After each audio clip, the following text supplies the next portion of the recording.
recession, climate change, and monkeypox. Ooh, these are all things that we are to be fearful of, but is that the case? Should Christians be afraid of these things? Tune in to find out in 5 seconds. You are listening to the Dear Church podcast.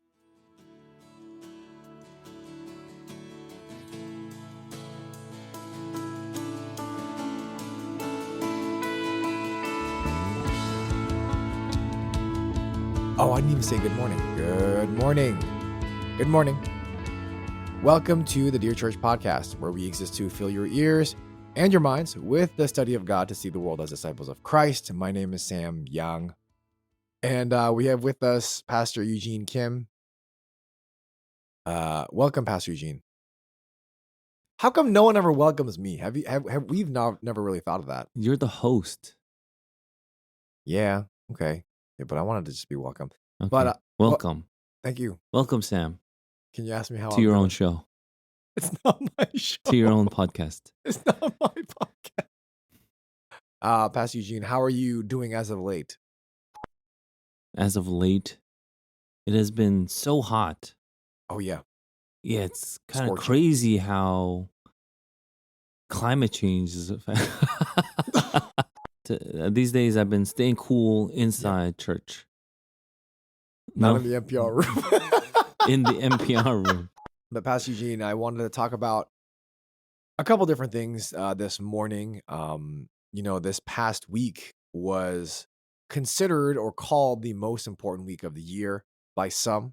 And that is because there was a report that came out. And I'm sure a lot of us have been hearing about this word, recession. It's like the boogeyman. This recession that has come about, and we are, as of last Thursday, well, actually, I guess not as of last Thursday, but the report came out which confirmed that we are truly in a recession. The GDP, or the gross domestic product, fell by 0.2% in the second quarter after a 0.4% decline in the first. And this is an equivalent of a 0.9% annual rate of decline. And this is reported by the Bureau of Economic Analysis. I have no idea what I just read. And so I'm just wondering, Pastor Eugene, what does all of this mean? And is this something that we should be concerned with? Because I feel like the media right now is portraying this recession as Bigfoot himself.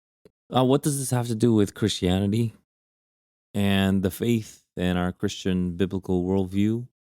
That is also a question that I think that's a good question. Yeah. I think it has a lot to do with it. I think like we went over last week, lack of knowledge, just giving into ignorance on certain topics, I think is going to lead to a lot of pain, unnecessary suffering, the demise of societies and civilizations. So it's good that we understand what is going on and to be educated in certain terms and, happenings and world events. Recession is a great topic for us to talk about, I think, especially as we try to understand economics and macroeconomics in particular. Yep. Of how this affects society at large and nations and the world. But recession doesn't just happen overnight. And I know that there's all this hoopla about the definition of recession now. But what did they say? Wikipedia locked it after changing it like 10 times. Wikipedia finally locked this page and you can't change it. And the definition has been changed. Yeah. The advisor that for the White House came out and said, recession isn't 2 quarters of negative GDP. But then in 2009, that's exactly what he said. And so how do we get here? I think around last year sometime I talked about inflation and during a sermon, about all the things that Christians as a church we're going to have to go through and deal with.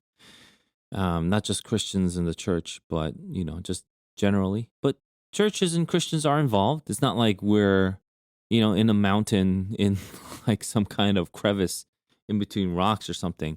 And so, we are part of society. Whatever happens to society at large affects churches and things like that. It affects us and our families. And I remember there were people that were like snickering and smiling, like inflation isn't a big deal. Why did you add it to the list of all these bad things that are happening? No, inflation is a big deal, in my opinion. Inflation is terrible. And we actually do have someone that works in the Federal Reserve in our church. And I was talking with her about how upset I am about inflation, and she was equally upset. But yeah, inflation basically is where your amount of currency buys less goods Yeah. because prices are going up and you can't purchase the same amount of goods. There are things that happen with continuous inflation, and inflation. That's just simply put. I would say another simple way of putting inflation is theft. That's when the government steals money from you. And so how do I get from there to there? It's when the government continues to inject currency into the economy so that they could pay off their whatever bill or economic plan that they have. And a lot of it is the reasoning is to kind of boost the economy to help people, so to speak, and that's why you want to have all these programs. But the downside of having all these programs is someone needs to pay for it. So who pays for it? The taxpayer pays for it. The government again, and we went over this. No government, zero governments make money. They can only tax people. And that's why, Uh-huh. even in First Samuel, as we've read, Samuel warned the people of Israel, you want a king, he's going to take money from you. He's going to take what you've earned and keep it for himself. He's going to take your daughters for his seamstresses and wives, and he's going to take your sons because the king doesn't produce anything on his own, right? In your vineyards. Yeah, to work in your vineyards as soldiers and things like that. But because the king doesn't produce, the government doesn't produce anything, but they can tax. And that's exactly what our government does. Not because that's essentially the nature of government. The beauty of our country and our nation is we want to minimize government so they have as little power as possible and still function and do what they need to do, right? To protect us from foreign threats, domestic threats, to protect, and to continue to, execute the law that we put in, right? Because someone has to do that. Mm. And so we have all these checks and balances in place. What happens when we just skip over all these checks and balances and we just continue to pass economic plans that are just terrible for the economy and for society at large? We get inflation. We get something called stagflation. Do you know what stagflation is? I don't. It's when the economic growth starts to slow or it gets stifled or becomes stagnant, right? That's where it's comes from. And then inflation at the same time, which is rising prices, right? So stagflation is something that we have experienced for the last few quarters, and where economic growth is definitely slowed and inflation is on the rise. Not only did we see stagflation, we see Can I ask a quick I'll call question? yeah. I'm sorry. I think for my sake and for the people that may not understand, what do we mean by economic growth? Like what do we mean by even growth when you say that there is inflation and growth or lack of what do we mean by growth of the economy? Economic growth is where you see an increase in production of goods or economic goods or Okay. services. Okay. And so when the nation becomes more prosperous, we see growth. How do you measure it? I see. We say things like economic growth, okay? And that's what the GDP is. Right. Okay. And that's one measure of it, yes. And so again, this is just basic economics, I'm sure, and just a reminder for many of our listeners. And so Not where for were me. we at? Oh, yes. Now we have something also called shrinkflation. Shrinkflation. Shrinkflation, yeah. Okay. So this is maybe not a familiar term for many. Shrinkflation is where not only do you see inflation, but you see a shrinking of the goods that you get. And so this is dubbed shrinkflation.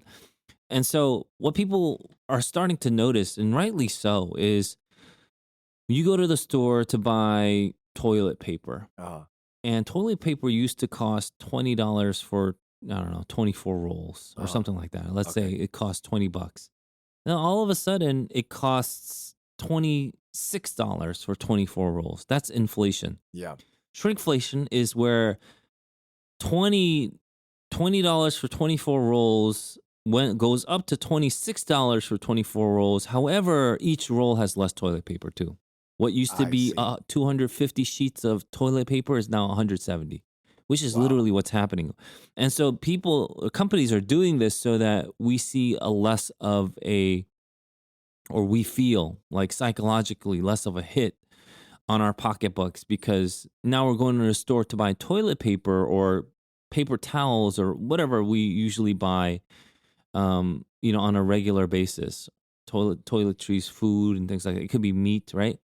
Like a block of cheese. People used to, could go buy some cheese or some meat, right? But you Yeah. get less meat or less cheese for more money. And so we see something also called shrinkflation. Uh-huh. So we have been seeing shrinkflation, we have been seeing stagflation, we've been seeing inflation, just all around, all across the board. Recession is just an indicator of what has already been happening. So people don't know that they're in a recession until it's dubbed a recession. You may have Right. heard that term, but people know. That my point is people know that we're not doing well economically. And when, economic growth is stifled or it's negative, we know that the nation is now decreasing in its strength, in its power, in its, production and its Uh-huh. services. So we are actually not just stifled, we're going down. There's a downward trend. And that's why people, rightly so, should be alarmed. I don't care about other nations, about how we're comparatively, we might be like somewhere in the middle or something like that. It's what have we done to get to this place and why have we gotten to this place? And so this is something that we talked about just before, where we were reading Isaiah chapter 30 and how the Israelites would want to go down to Egypt because they believed Egypt had all the answers. And I believe that is the sin of people today. People just want big government. And I want to make the distinction between bigger government and big government. Big government is evil. I believe it's a sin to want big government. Bigger government, we can talk about, right? Up to what point or part of your personal life do you want government involved? Big government is where you want to depend on government for everything, including morality, which is what we see one party in our political system want to do. They want to dictate morality to us, especially when it comes to this abortion issue. Uh-huh. And so we are literally seeing Isaiah chapter 30 happening to us here. And so this is a moral issue. This is something that I've said consistently on the podcast, but economy is a moral issue. Growth is a moral issue. The fact that you can have, let's say, an entity, any kind of entity coming in saying that I'm going to take your money and you don't get to decide on how I spend it, that's a moral issue. Um, and so, just to say, oh, economics isn't Christianity, we just got to preach the gospel, that is a naive way of looking at things. And the Bible doesn't talk about economy that way either. Bible doesn't talk about government that way either. The Bible always talks about trusting in God and his ways and his moral laws, following him, adopting his characteristics and things of that nature. And so, understanding this, I think, will be helpful to the church at large. I think we, for too long, have been ignorant about economic practices, about how our tax money is used. And I get it. We can't, go down to the nitty gritty of every penny being used. But how about the big numbers? You don't care about that either, right? The government's taking a third of your paycheck. You don't care at all how it's used. What if it's used immorally? What if it's used, you know, to pay off governments across the ocean where rich people in poor countries are benefiting? And so there's that saying out there that when we give foreign aid, I don't know if you've heard this before, but when we give foreign aid, it's where we take money from poor people in our country and give it to rich people in poor countries. And so like, do we have any checks and balances? Do we have any accountability of what is being shipped over and what is being used, or how it's being used? And so there are all these questions out there. And when people start to lose confidence in government, it's precisely because they keep on taking and there's no accountability for it. And inflation, recession, all this is a part of them taking and there being no accountability. And the people will finally be fed up and they'll start to complain, vote the other way, things of that nature. So we understand that as Christians, we should be informed, and we should know these things. But I guess then knowing these things, what's our next step? I mean, I guess what are some things that we should be doing as Christians, knowing this information, and also in what ways should we be praying for the economy? It seems kind of weird because maybe it would seem like perhaps there's more important things that we should be praying for than the GDP of our country. But how do we do that? There's basic wisdom that we all need to have and discernment that is part of common grace that anybody can have. It's things like if we are in a recession, then people will spend less. Yeah. So why are you spending a lot? Who, That me? kind of thing. No, Oh, I'm just oh, saying in general. Why would you spend a lot? You would tend to save more. right. Okay. You would watch your investments and Hmm. things like that.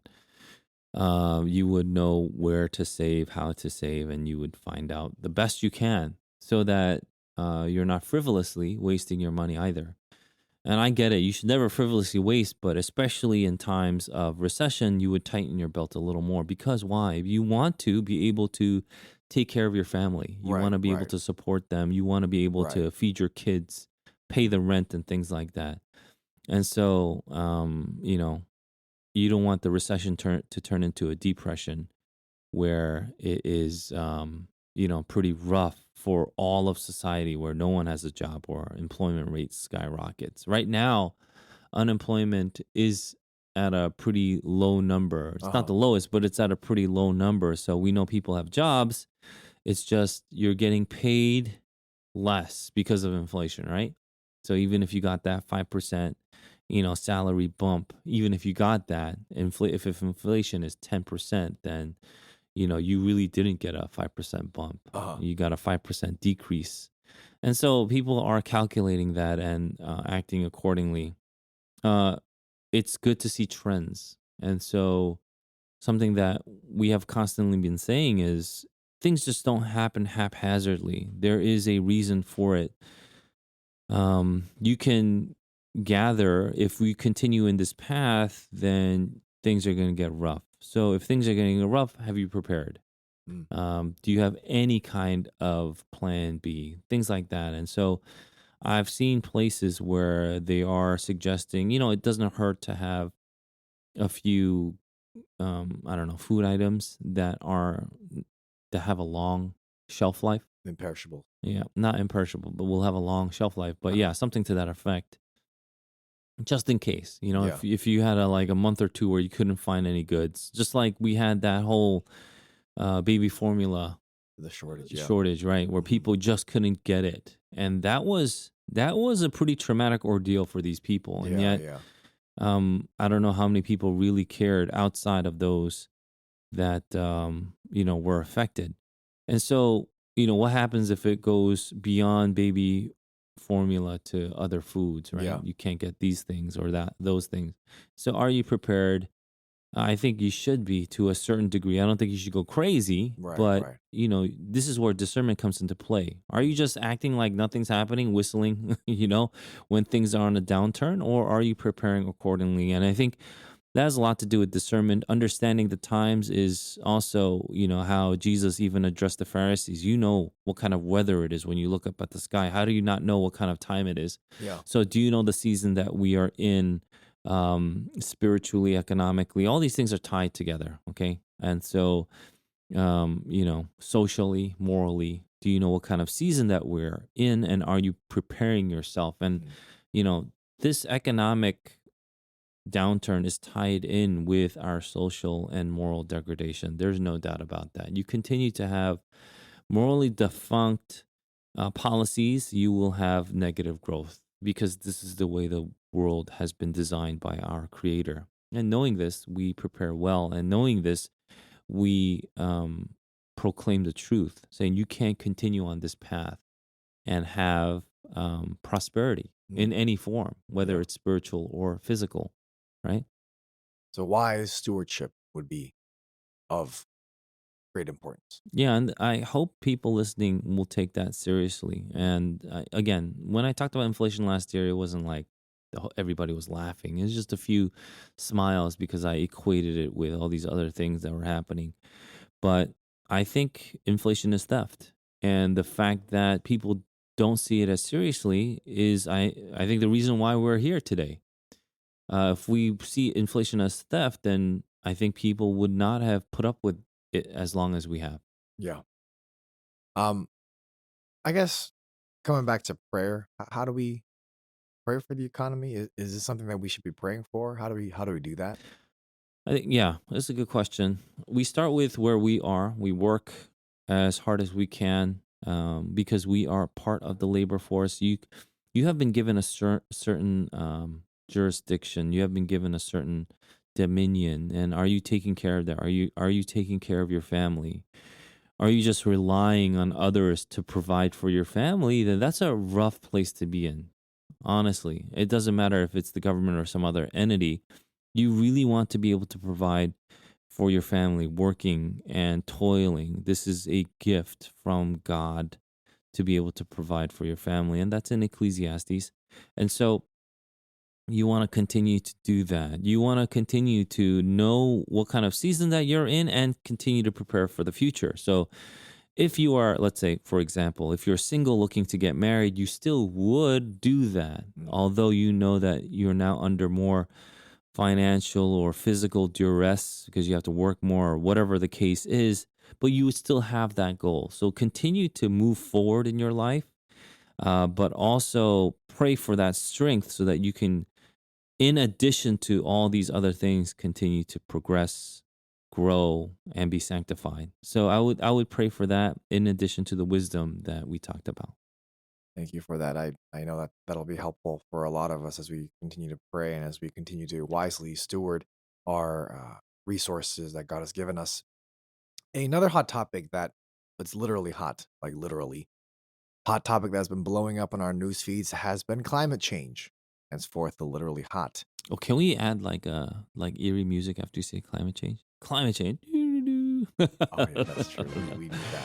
Yeah. Um, I was actually first introduced to this topic when I was in middle school, and I watched this documentary. I think it was like it wasn't. I don't think it was made by Al Gore, but it was about Al Gore, I think, and it's called "An Inconvenient Truth."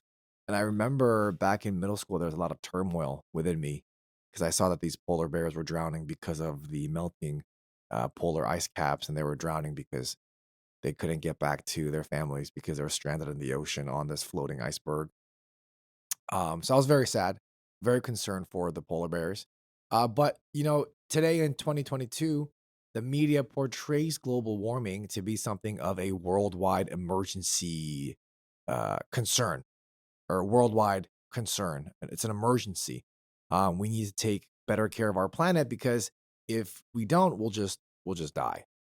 The polar ice caps are melting, the earth is getting hotter, acid rain, the rainforests are dying, we're burning a hole in the ozone.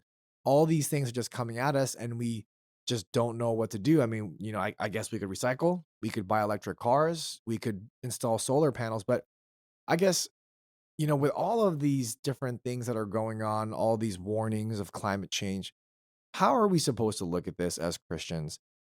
Perhaps even some people could look at this as, oh, wow, maybe this is the judgment that Revelation is talking about. Other people will, ask questions of like, how do we then, you know, uh, how does this play into our mandate as human beings to care for the earth? How do we do this?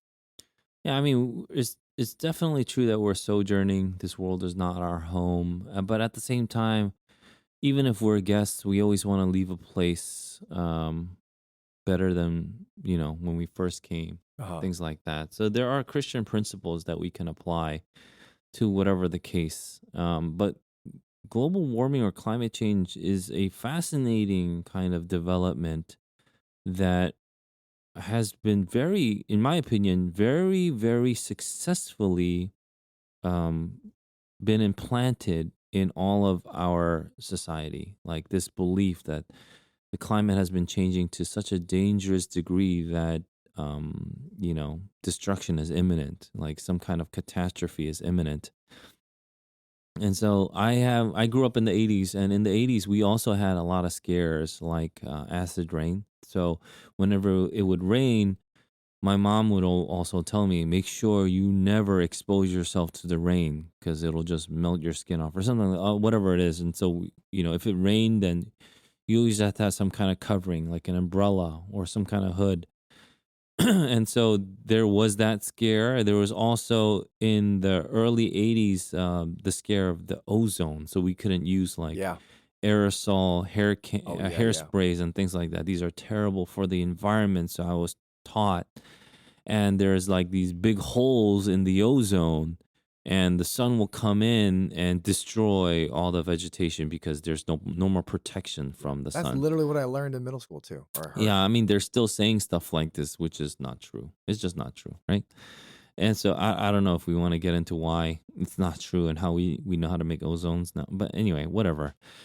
The big scare now is climate change, and climate change is such a broad topic. It's hard for me to really pinpoint anything. Again, we talked about like other books, like Michael Schellenberger's book, Apocalypse Never, and Bjorn Lomborg's books, and other books like Dark Winter that we talked about. I mentioned in the show that if you're really interested in scientific data and actual scientists that have not been paid by the government in government grants and such, who are just giving you information like data points and things like that, those are good books in my opinion.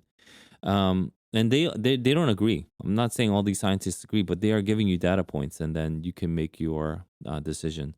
Once you get the data points, the decision making is politics, and that's a fact, right? You gotta take this data, and you gotta do something with the data. And then what are you going to do? You're gonna have your politicians take care of it, right? And so even this past weekend, as I was preparing for the sermon I was gonna give, I just couldn't help but to like be really agitated by all this climate change news that's coming out. Mm. So I did a search on, and I know this is anecdotal, but I did a search wider than just our local area. But I guess we can just talk about it anecdotally for now. We are in the New York City area, Yep. and I'm gonna send you the link so you can look at the link. But the hottest day, I'll say first, the hottest day that has ever been recorded in New York City in this area has was in 1936, July 9th, 1936, and it was recorded at 106 degrees. Okay. It's a hot day. Very hot day. So 1936 was the hottest day. Or is it getting hotter? And maybe you can go down the list all the way down to the 2010s from here. Yeah. 2021. Oh, you want me to read it out? Might as well, right? Yeah, so I'll just read this out. So you said that was 106. 2021, the hottest day was 98. 2020 was 96. 2019 was 95. 2018 was 96. 2017 was 94. 2016 was 96. 2015 was 97. 2014 was 92. 2013 was 98. 2012 was 100. Yeah, and like the last time we hit 100 in this area was in 2012, which is 10 years ago. So it's been a decade. Yeah. And we haven't hit 2011. 100 here yet, right? 2011 was 104. Yeah, and so we've gone up to 104 in 2011. Yeah. Imagine probably just the surprise and just the anxiety levels that probably rose up with all the global warming stuff that people Yeah. were hearing at 2011 when this happened. And Oh, then yeah. all of a sudden it'll go down to 100, 98, 92, right? And so I know this is anecdotal, but I would recommend you looking up the hottest days wherever you're living. And I guarantee you 99% of the time, wherever you are, it won't be the hottest year Mm. that's in existence. Yep. I don't Yep. know if you would find a place where it's really like you're having record level heat waves or something, whatever they want to say. Um, and so is this a denial of climate change? No, it's not a denial of climate change. The climate is changing, but how is it changing? That is a really good question that we ought to ask. How is the climate changing? And why is it that our temperatures aren't actually getting hotter, but they're, just remaining around the same, if anything, or maybe a little lower than, what we would imagine to be the hottest. And things like this really get on my nerves because from our recording like a week before, it was supposed to be 97 on Saturday. We were supposed to have this event called BBB, Oh, yep. and it was supposed to hit 97. So I went up to Brian and I said, "Hey man, it's going to be 97. Do not do it outside," even though we rented a place outside. And he was able to fortunately find an indoor place. And then when I looked at the temperature peak of that day, it wasn't 97 when it was supposed to go up to 97. It was something like 94, which is 3 degrees. You might think, well, that's not a big deal. No, to me, it's a big deal. 94 and 97 are very different for me for being outside and not being outside. For someone that can tell the difference between like 3 whole degrees in difference. But that's the point. It's like, why is there such a disparity? For me, that was kind of frustrating to see. Where you'll see even like weather reports and like, can I even trust this now if they're going to be 3 degrees different? Right. But again, wherever you are, you can look it up yourself. But there's definitely a media push to get us to be alarmed about the climate. We got to do something about it. Why is that the case? Because there is no doubt about this is not conspiratorial. If you are alarmed about climate change, and again, I'm not saying that there isn't climate change, there definitely is climate change, but perhaps not in the way that is being portrayed in the media. If you're definitely worried about climate change and you definitely believe that a lot of the climate change or most of it has been man-made, what can you do about it? Hmm. Well, what you could do about it is you have the government solve the problem, which is bottom line for me here. The government will solve the problem. They will raise your taxes in a Green New Deal. They'll take more of your money and they'll put it into, I don't know, wind turbine or solar power or Yeah. something like that, Yeah. which has its own problems. I know you and I have been talking about how we don't know what to do with wind turbine, like those fans and the propellers. We don't know what to do with it. And if, let's say, one of those wind turbine um, stations, they malfunction, we've seen like thousands and thousands of gallons of oil spillages because you need those to turn those turbines, you need oil. You need thousands and thousands of gallons. So if something happens, then it's going to leak, right? And so we see that happening. What do we do with all the waste? We don't know. Same thing with solar panels. What do we do with all the waste? We don't know. Is it efficient though? Those are questions that people aren't asking people because people automatically assume that solar panels or wind turbine energy is efficient. It's not efficient. There are more efficient forms of energy. I personally believe that nuclear power is very efficient, whether it's nuclear fission or fusion, fusion being better, but nuclear fission is also available. But, I guess whoever is listening can do their own research so we don't bore you with stuff like this. But I believe that being scared, being anxious, is a way for people to more easily manipulate you. And we cannot be manipulatable. And this is something that we should gird our minds with so that we're not easily manipulated, that we will double check. Even if someone says something to you in the sermon, you would, like the Bereans, if you want to be commended, you would check it with the scriptures. Why is it that we're not checking stuff like this? Is it truly a terrible thing that we must address right now? And how come there's this disparity then between what the US and the European governments need to do versus China and India, who are the biggest carbon emitters, who are going to do little to nothing, right? And I mean, if you really are concerned, why aren't you, protesting China or Yeah. India Yeah. for emitting so much more, almost twice as much than the United States? Why is it that the United States needs to decrease its carbon emission by whatever percent when you have people emitting 100% more? And so those are things like, why is it that we're so easily manipulated? It's because you are given into fear. You're given into anxiety, and these are things that I think the 24/7 news media cycle is using against us. And I was talking with a brother the other day, and I know this is kind of a tangent, but he is from Manchester and The UK, not the UK. Manchester, New Hampshire, right? No, yeah, Okay. in the UK. And I give him my best British accent, and he really appreciates it. Yeah. I told him I get it from Dick Van Dyke and Mary Poppins. Ah, If you're from the UK, you know that that's a very offensive thing to say. So there is this old Mary Poppins movie with Julie Andrews and Dick Van Dyke, and he has this really terrible British accent. mm, And I just to make fun of British people, I'll say that's where I get my accent. Let me do it for you. I just call everybody governor, and but then they will say like he doesn't have any good accent. Anyway, I was talking with this brother, and I was saying I've heard from many places, and just picking his brain and having conversation is just this 24/7 news cycle is maybe the turn of where our society and culture has gone down um, rapidly, and he completely agreed. The fact that we used to have just the nightly news, and then we needed the morning news, and then we needed the afternoon news, but it used to just be the nightly news where people get updated on like big events that we should be informed about, and that's a good thing. Um, I forget who it was exactly.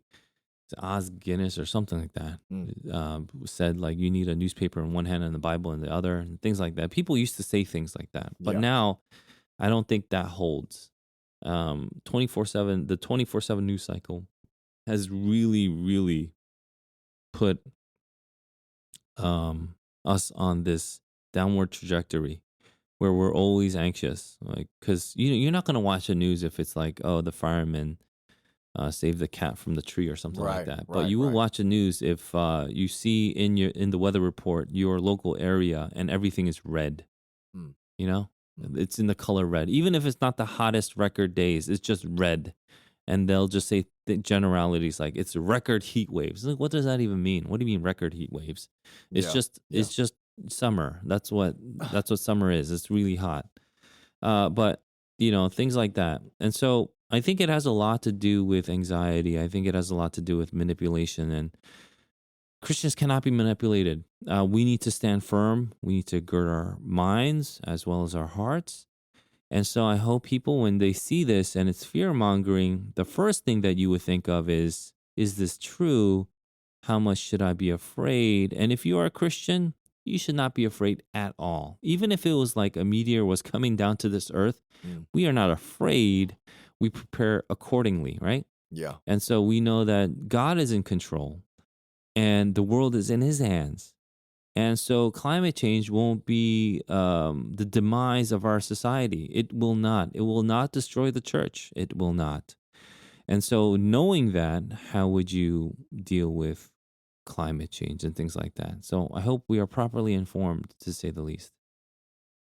You talked about the government, but I'm wondering, perhaps, uh, in line of what we need to be doing personally. In Genesis 1, the man is to work the garden and to keep it.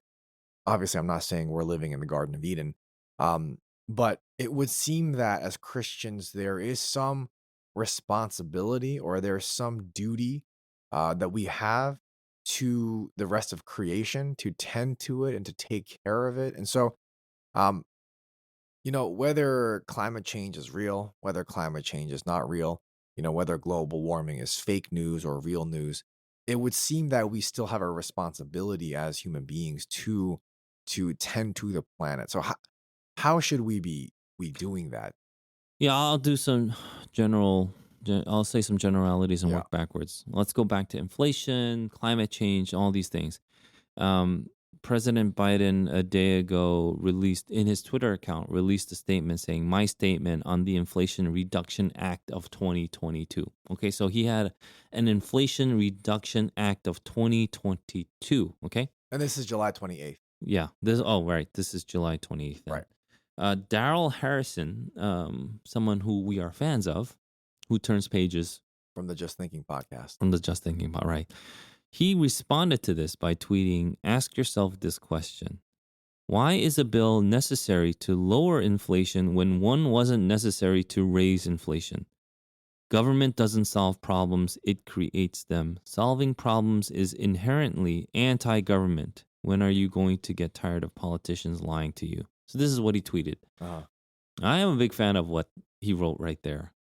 I absolutely agree. If the government created this problem, why do you think the government is going to get rid of this problem? The government, giving more power to government where it's not in its jurisdiction as mandated by God, is only going to give you more problems. And this is just very basic wisdom that apparently is escaping a lot of our um, society, and I do believe it has a lot to do with not knowing the Word of God, or outrightly rejecting the Word of God. Mm.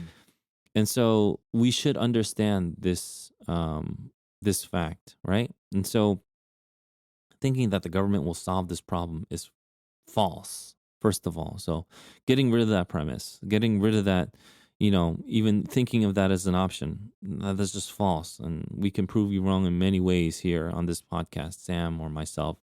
But going on to your individual responsibility, now that I think is a very interesting debate that we can have. Should you use plastic straws and things like that? Should you Paper straws are paper the straws? worst. Yeah, I think Hands down. they are part of the judgment and wrath of God. The fact that we have to use paper straws. I was gonna say I, they're I fallen.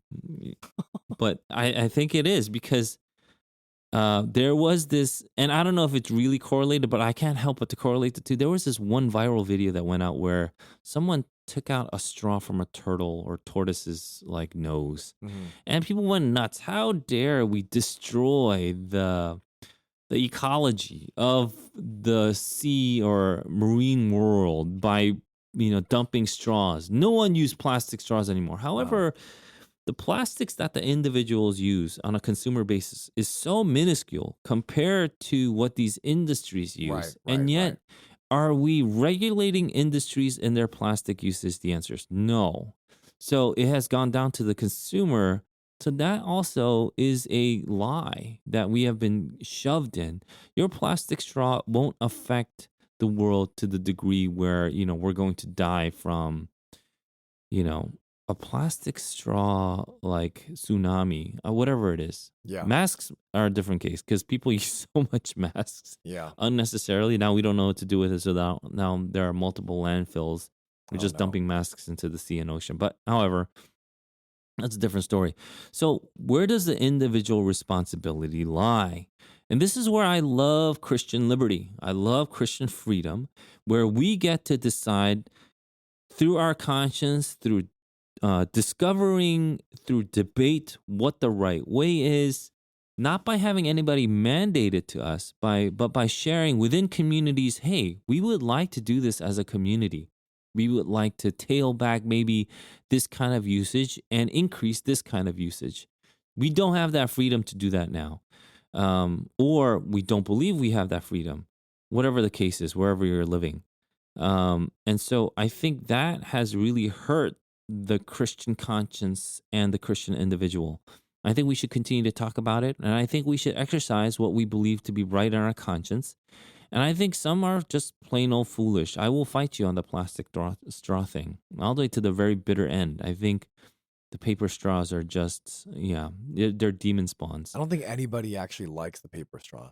I I've don't know, never man. met anybody. Some people might be like, yeah, but this saves sea turtles. I don't know, whatever it Yeah, is. they are cute. And so, yeah, I think it makes them feel good. I think people use it like, oh, I'm doing something for, the world. When I'm telling you, it does little to nothing. Yeah. Probably nothing. But just being informed, not being manipulated, I think is key. And this is not some kind of political talking point. We're just talking facts here. How you decide to exercise those facts, then it can become political. And that's our point. Let's just state the facts. Let's just give you this information, and then you can do the best you can in a godly manner, loving your neighbor and such, right?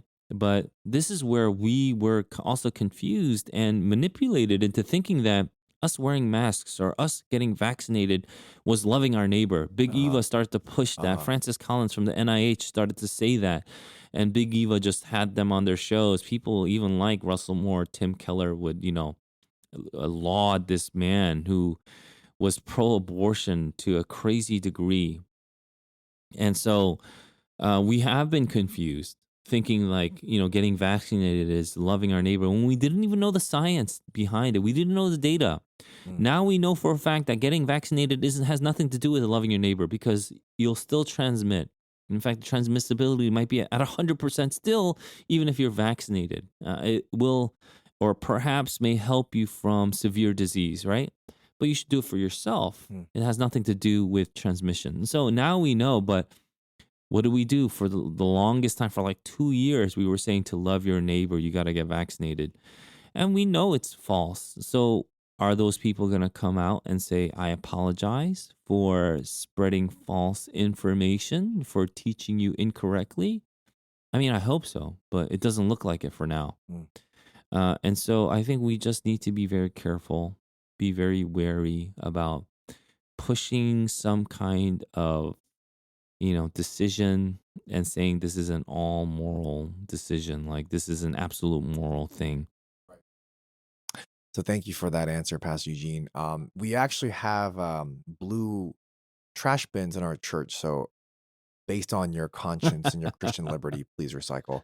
Um, I was just wondering though, you did bring up that tweet by Daryl Harrison, and I just wanted to just maybe clarify for some of us that may be confused. Um, when he says that a bill, why would we trust the government to pass a bill to fix a problem that they created? Are we saying that they created this problem because they wanted to, and so why would we trust them to fix it? Or because then I think the response could be, well, they're passing this bill to fix it because they created the problem. They're passing this bill, meaning they will tax us more, meaning they will control more of our goods and production Mhm. and money to supposedly get rid of a problem that they gave us in the first place. I see. Okay. The way they get rid of this problem is by getting out of the way of the average consumer and citizen. Don't do the things that you have not been given jurisdiction to do. Mm. And that's I think something very clear I hope people get. Stop giving the government more power, more of your money. It doesn't make any sense because they cannot give you what they are promising you. They won't give you the relief that they are guaranteeing. And then they'll continue to take more and more. And that's just the trend that we are seeing. Something crazier than even, let's say, government taxing and what we talked about last week with Mm. SSRIs, the antidepressant pills, Yeah. was this Alzheimer story. Have you I've heard about heard this? about That's this. a true conspiracy right there. They're them getting grants, them getting money for almost 2 decades based on faulty and falsified research. Yep. Yep. That is truly evil. Yep. We have people with dementia and Alzheimer's that we personally know that have been affected, that have been given these drugs Yep. to lower their like plate level of things like that in their brains, and we know Yep. it does nothing because it was falsified. See, that's crazy to me. There's all this evil in the world, and I think we just need to continue to fight for truth. Even when we fight for truth, there will be things that are so evil like that will be discovered. Mm. However, why are we then giving into, let's say, getting taxed more easily? I think tax is a bad thing. We should be taxed minimally. Whatever the minimum it is to run this government to protect us, whatever it is, that's what we should go for. And we should be able to do with what we produce how we want with our own consciences. I think that is a very Christian ideal. For some of us that may not be aware of what's happened with the Alzheimer's that you just mentioned, Pastor Eugene, I just want to quickly just summarize. There was a whistleblower on a 2006 study on Alzheimer's that I believe attributed Alzheimer's to, in part to, I believe, plaques in the brain. Mhm. And this became like the keystone research for Alzheimer's. And so drugs were developed and created based on this research. And the results of these drugs, they didn't work. And so people were always saying Alzheimer's is incurable, and everything was based on this 2006 research on Alzheimer's.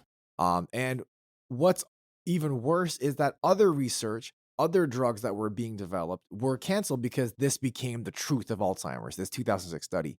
But then this year, we just found out that it was falsified. And all this research, the billions of dollars that went into this research and developing these drugs, it was just all for naught. Let alone millions of people dying Yeah, absolutely. with a useless drug, Right, thinking that it might help them. right. I'd be so upset. But here's the point. The point is, you should be upset. But the point is, when we are given into lies, when we are given into deceit, that's all this energy that we didn't put forth in the right and correct way Yep, for yep, truth. yep. So you're like, why is this a big deal? Why can't we just give all our money to the government? Because that takes away from what you could have done correctly. Why, why is this not a big deal to you? Would be my question. Mm. It should be a huge deal if someone takes a third of your paycheck and does bad with it. That should be a big deal to you. And it should be a big deal to every Christian.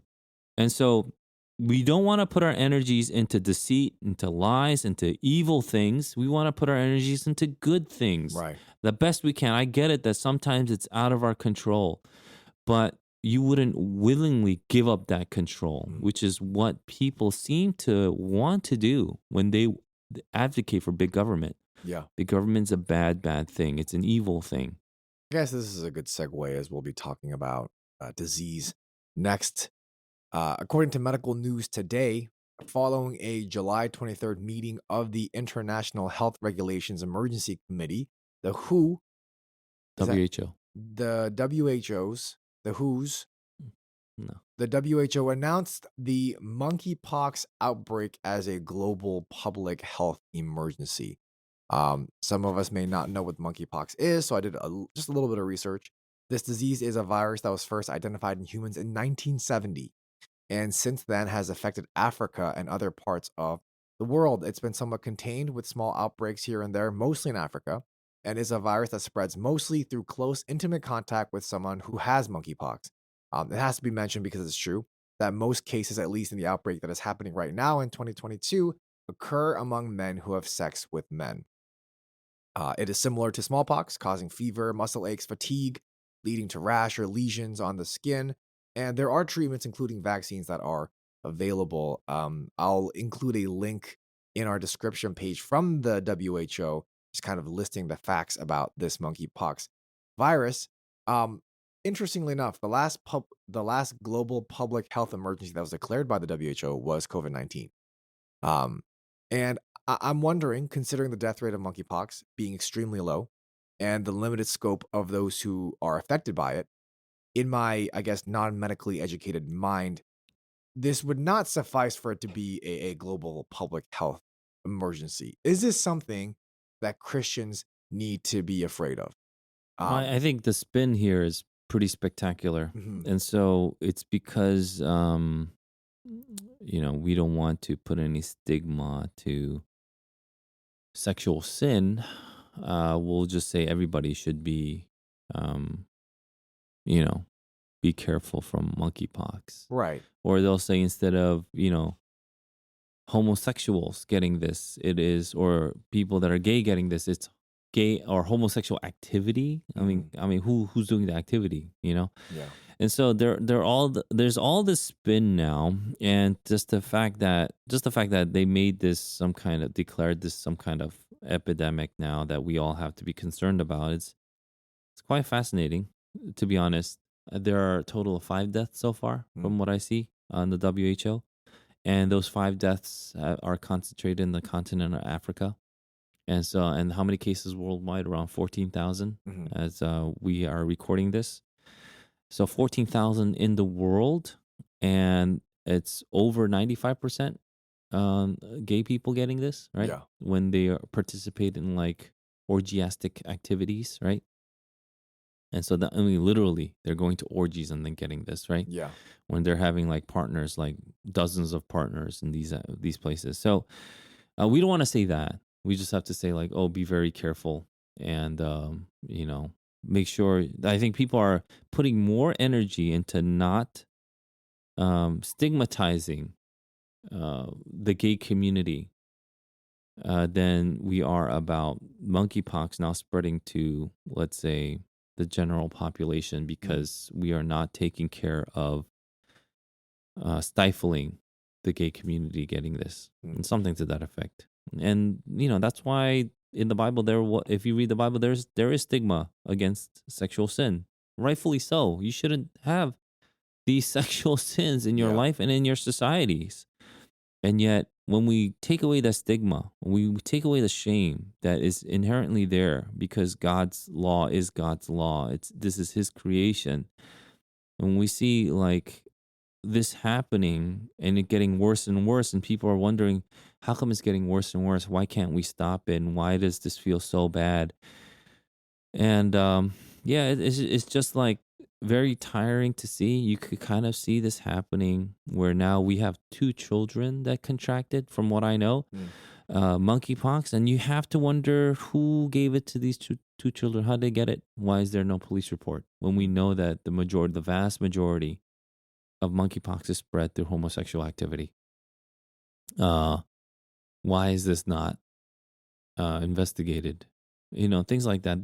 These are very disturbing things, and I think maybe it's a good thing that you wanted to bring this up, but this is a sign of our times. It's a sign of our times that we see this disease that is concentrated in one community, and yet we cannot stop it because we can't just say the truth of what it is. It is this disease that affects the gay community, and it's when they have orgies that it's spread. So instead of saying don't do this, we can't tell gay people not to have sex, that kind of thing. We're seeing what was 2 months ago, like a caseload of a few hundred around the world, now 14,000 and growing, by the day. And it's just, yeah, you can't help but to perhaps link this with the wrath of God when we continue to deny the truth and we continue to deny what is good and uplift what is evil. I have a quick question. So, I mean, we wouldn't consider this a homosexual disease. It's just widespread within the gay community, like you said, because it spreads when you have intimate contact, and homosexuals have intimate contact with other homosexuals, and that's why it's spreading within that community. Um, so I'm just kind of wondering, and I know the numbers are very, very low. At the same time, we don't want to make light of it just because it's primarily in the gay community. So I'm just kind of wondering, just how do we react? It's prolonged contact, Uh huh. prolonged intimate contact with someone who has monkeypox. Right. It is 95+% in the gay communities. Yeah. And then we don't want to call it a gay disease or some Mhm. kind of STD while it is transmitted by prolonged intimate contact. Right. Why do you think that there's such like careful language around it? Why can't we just say it for what it is? Mm. And why can't we tell people, hey, you can't do this stuff? This is how it's spreading. Yeah. Stop it. Right. Right. Right? Right. You want to save the rest of the world and at large from this spreading to the general population? Then stop it right now. Right. We can't say that. Apparently, to stigmatize this as an evil is just terrible, you You know? just get vaccinated and you just keep on doing it. Whatever it is, right? Yeah.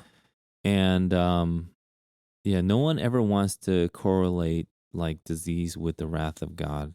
And so people are very like, progressives would be very wary of doing something like that. Um, it's kind of interesting for me to watch. We know how to stop it, and yet we won't do it. Mm. That's all. Thank you for that passage. And I think the reason why we brought these three stories up in particular was because these are the headlines of our news today. And these are things that the government is using to make us afraid. This is something that, people are, quote unquote, to be scared of. And I think as Christians, we're reminded once again of God's sovereignty and that we trust in Him, and that as Christians, we don't have anything to fear. Um, and again, it's yeah, we live in a world that just wants to draw further away from Him. Any closing comments, Pastor Eugene, as we end this episode this morning? Yeah, let's close with the Latin phrase. Secundum verbum Dei. Yeah, I love that one. good one. Gravitas. Yeah. How would you like to end with a Latin word? Because we're all fans of Latin, apparently, because of Brian. Yes. Do not live a bene placito, but Cafe live Bene. secundum verbum Dei. You just, yeah, so what does that mean?